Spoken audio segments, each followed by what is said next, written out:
What is up, everybody? Welcome back to 9 to 5 Gamers, and today is Top 10 Tuesday. Every single Tuesday we do a Top 10, and this one we are going through my top 100 games. Let me tell you something, y'all. The next couple of games that you guys are going to be seeing now on this list, these are the games that are just chef's kiss, like great games that I think you will really enjoy. And again, there are some that are probably really niche and not everybody would enjoy them, maybe because of theme or different reasons, but all of these games I rank an 8 to a 10. Like, these games are phenomenal games. Without further ado, don't forget to like, comment, subscribe in the comment section. As you're looking through these videos, are there any of these games you've ever played before? If so, let me know in the comment section. If there's anything games these interest you, please let me know and ask me any questions you want to ask me, because I'll be willing to go into more detail. So let's start off the list with my number 20. And again, these are all my really favorite games. Near and Far by Ryan Lockett. Now, I have a feeling that this will eventually be replaced by Sleeping Gods, but I don't have Sleeping Gods yet. Again, I'm waiting for my Kickstarter game found to come in, and then once that one comes in, I'll play Sleeping Gods 1 and 2 and let you guys know what I think about it. But for now, Near and Far is really good. It is a kind of like a narrative-driven, it's not even narrative-driven, it's just like a scenario game. You got a map and you're just like going over there and setting up camps and different things like that. Haven't gotten a chance to play it in a while, but me and my wife played and we loved it. I did a review of it on my channel, so you guys can check that out when you get a chance. But it's really good, and my wife really loved it. I just love this game. Manage and recruit adventurers, each with a unique identity. Read from a book of stories, creating memorable tale each time you play. Choose your path. It's really cool, man. I really enjoy this game, and I thought it was very fun to play. And that is Near and Far. That is my number 20. My number 19 is Masters of the Universe Clash for Eternia, the board game. This game is actually really fun. It's a cool skirmish game. Saw a lot of people at the convention playing it. I just came back from Dice Tower East, and this game was really being played a lot. I saw at least there were 4 times where I walked by and saw somebody playing it, and I'm sure there was more than that. But this game got played a decent amount of times. Maybe not as much as a lot of the other games, but I feel like this game got played a good amount, and it is a very good game. It is just, like I said, it's dudes on a map skirmish style game that you play with all of your friends and just have a good time playing. A little bit of a setup, but it's really good. I felt like I gave that game like a 9 out of 10. Like, it was super good. Next game on my list is my number 18, which is not here. I had it over there in the room, but I don't feel like going and getting it, but it is Scythe. Okay, it's a very big box game. They had the Scythe Expeditions game over there, but I didn't get a chance to play it. That is a big game. There's a lot bigger than I thought it was going to be. But anyway, Scythe is a really cool, they say it's like 4X, but it's really just like a big area control game made by Stonemaier Games. It's really good. I was getting rid of my copy just because I just don't get it to the table as often as I want, but it's still one of my favorite experiences. If people were to ask me to play it, I would jump to it immediately because it's so good. Yeah, I might actually just keep the game because honestly I really want to play, but it just never gets table, and I need to make space for other games and stuff like that. But anyways, it is still on my top 20 games of all time. That's why it's my number 18.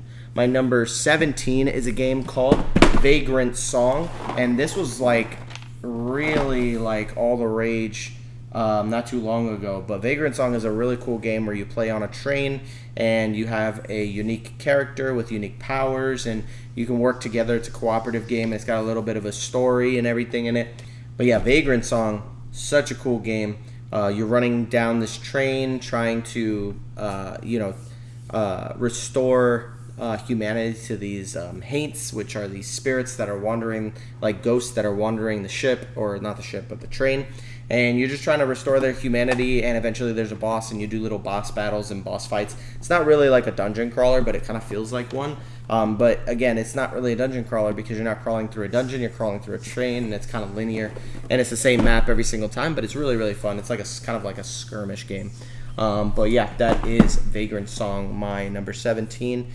My number 16 is a game that is not in my collection simply because David has it and he has all the expansions to it, and that's Lost Ruins of Arnach.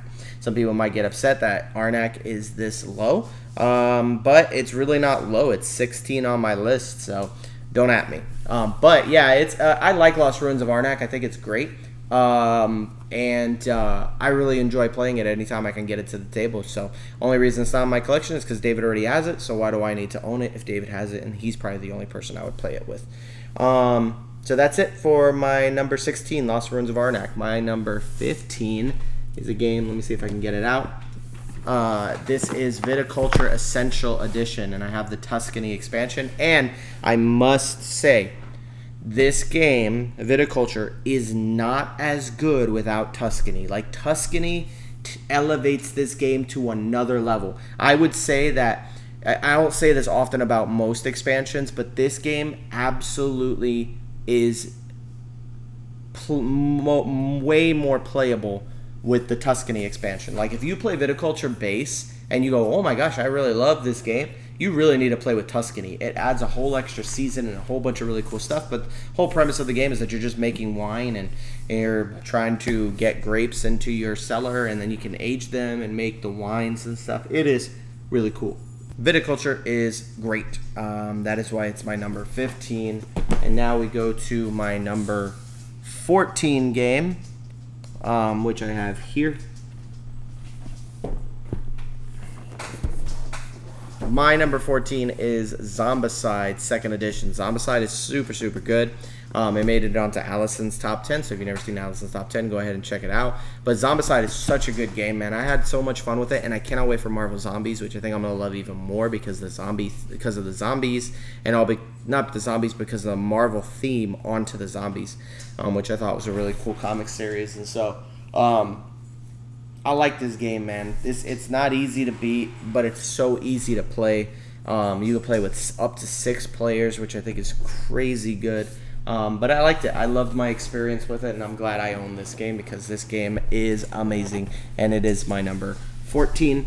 My number 13 is a game that you can't really find anywhere. It's called Comic Hunters. Comic Hunters is a drafting game. We actually played this at the convention. Well, I didn't get the chance to play it. I just kind of taught it, and I watched people play it. But I saw a lot of people checking this game out and playing it, and I think it's such a good game. It's just like a set collection game, but it's got like 4 different forms of drafting. One of them is not drafting. One of them is like an auction, but it's still really, really cool. I love Comic Hunters. Super good game. My number 12, which this shot up super quick in my top 100, and that's Too Many Bones, man. There's just nothing more that I can say about this game other than, man, the component quality and the gameplay of this game make this game stellar, phenomenal, out of this world. I really love Too Many Bones, and I can't wait to play the next Chip Theory game, which is going to be the Elder Scrolls game. But Too Many Bones is just so good, man. Like, just the amount of things you can do and the different combinations of abilities and stuff and the way you can build your character is super, super cool. I love Too Many Bones. That's why it's my number 12. And my number 11, which may not come to a surprise to some people, but Lord of the Rings Journeys in Middle-earth. This game is phenomenal. It's an adventure-style game where you have an app. It's app-driven, and the app is kind of like the DM. It feels a little bit like a Dungeons & Dragons or a Dungeon Crawler, something like that. But it's just an adventure game that's really, really fun. And, yeah, I really enjoy this game. I like it more, too, because it's a game I could enjoy with my wife. My wife loves Lord of the Rings, and she's always willing to play it. So any of those games, I will always keep them in my collection because my wife does not play a ton of games, and I would love to have games that she actually enjoys. But that's it. That was my number 11. I hope you guys enjoyed this video, and if there's any games you think don't belong here, let me know in the comments section, and any games you think do belong here and you love those games, let me know in the comment section as well. Don't forget to like, comment, subscribe. Don't forget to check out memberships. Memberships are awesome. It's a great way to support the channel, and it's a great way to keep this all going, so that I can continue to make content and also helps me, get games and stuff to the table. So but anyways, thank you guys for tuning in. Don't forget to like, comment, subscribe, and I will see you guys on the flippity flip. Catch you on the flippity flip. See you laters.